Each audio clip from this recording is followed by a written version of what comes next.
You get a text asking for a favor, and you're already typing, sure. Your thumb moves before you've even decided anything. The yes is out before the thought catches up. And somewhere in your chest, a quiet no you ignored. You've done this 100 times this month. Said yes to the meeting, the drink, the extra shift. Then spent the drive home a little annoyed at yourself. We call it being nice, being easygoing, a team player. But here's what nobody tells you about that reflex. It isn't kindness, and it isn't really about them. It's a strategy you learned so early you forgot. It's a choice. Stick with me because the why changes everything. Start with the speed. That's the tell. A real decision takes a beat. This one doesn't. The yes fires before you've weighed a single thing. That's not generosity. That's a reflex. And reflexes exist for one reason: speed under threat. Your body treats a small request like a small danger. Not danger to your life, danger to the relationship. Somewhere, your brain decided their approval keeps you safe, so it stopped asking you and started protecting the bond. Think of the last time someone went quiet on you. A short reply, we need to talk, a cold look. Notice how fast your stomach dropped. That drop is old, much older than this argument. As a kid, you couldn't survive on your own. The people around you were your entire safety system. Their mood wasn't an opinion. It was the weather you lived in. So you got very good at reading it. You learned which version of you kept the peace. Maybe being helpful, maybe being quiet, maybe being fun. And it worked. That's the part we skip. People-pleasing isn't a flaw. It's a skill that once paid off.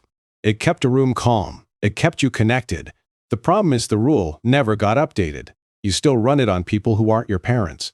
Back then, one adult's mood really could upend your world. Now it's a coworker who'll be fine by lunch. But your nervous system never got that memo. It still treats they might be upset as an emergency. So the yes comes out to shut off the alarm. And here's the sneaky part. It works instantly. Say yes, and the dread just evaporates.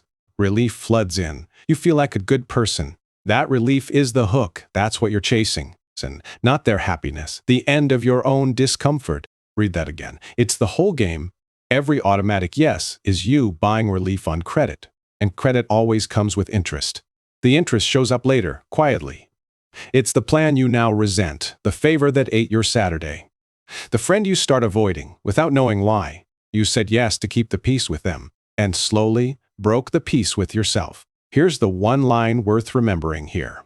Every yes you don't mean is a no to something you do. Yes to the shift, no to the dinner you'll miss. Yes to their comfort, no to your own evening. The bill is always paid, just not by them. So why is the no so physically hard? Picture actually saying it, right now, out loud. The words, no, I can't do that. Feel that little flinch, that heat in your face? That's guilt arriving before you've done anything wrong. And guilt is where almost everyone gets tricked. We treat guilt like evidence, like a verdict. If I feel guilty, I must have done something bad. But guilt isn't a moral fact, it's an alarm. And alarms don't measure wrongdoing, they measure change. A smoke detector doesn't know the difference between a real fire and toast that got too dark. It just screams when something's different in the air. Your guilt does the exact same thing. It fires when you step out of your old role, the role where you were, the reliable one, the easy one. Break that pattern, and the alarm goes off. Not because you hurt someone, because you surprised them, and surprised yourself even more. So here's the reframe that quietly changes everything. Guilt isn't proof you did something wrong. It's proof you did something new. The first honest no will feel almost identical to cruelty. It isn't. It just shares the same alarm bell. Now the biggest misunderstanding of them all. You believe you're responsible for how they feel. So a no feels like handing someone a wound. But sit with this for 1 second. You cannot actually control another adult's emotions. You never could. You just felt like you could. Their disappointment belongs to them, not to you. That sounds cold. It's the opposite. Managing everyone's feelings isn't love. It's control in a soft voice. It quietly says they can't handle their own letdown. Real respect trusts people to survive a no, to be disappointed and be okay anyway. When you people please, you rob them of that. And you cast yourself as the only adult in the room. Exhausting, isn't it? Being everyone's emotional weather. You were never supposed to hold all of it.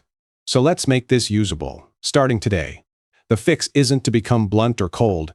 It's to put a gap where the reflex used to be, One sentence buys you that gap. Let me check and get back to you.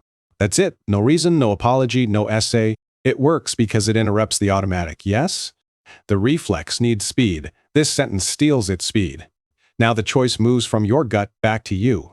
Away from the request, the dread quietly settles. And you can ask the only question that matters. If saying yes weren't so uncomfortable, would I want to? If the honest answer is no, let it be no. And here's the part people always get wrong. You do not owe anyone a long explanation. Explanations are just permission you're begging them to grant. I can't make it work is a full answer. Say it plainly, then stop talking, let it sit. The silence after will feel unbearable for 3 seconds. Then it passes, and you're still standing, so are they. That's the rep. Small, no, survive the alarm, repeat. Each time, the alarm gets a little quieter. Not because you stopped caring, because you learned you're safe. You're not building a wall, you're taking back the choice. So notice the next sure before it leaves your mouth. That half second of noticing is where your freedom lives. If this reached something real, subscribe. We sit with the honest stuff here. Then go find one small no and let the peace be yours this time.